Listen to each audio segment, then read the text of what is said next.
case, if he wants to go after the signing ceremony, he can go into the long car between the 3 p.m.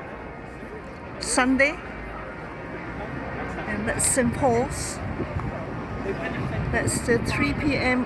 bell for the evensong at 3 p.m. and you get free entry if you go in for the service. So that's one way of getting in St. Paul's free without paying.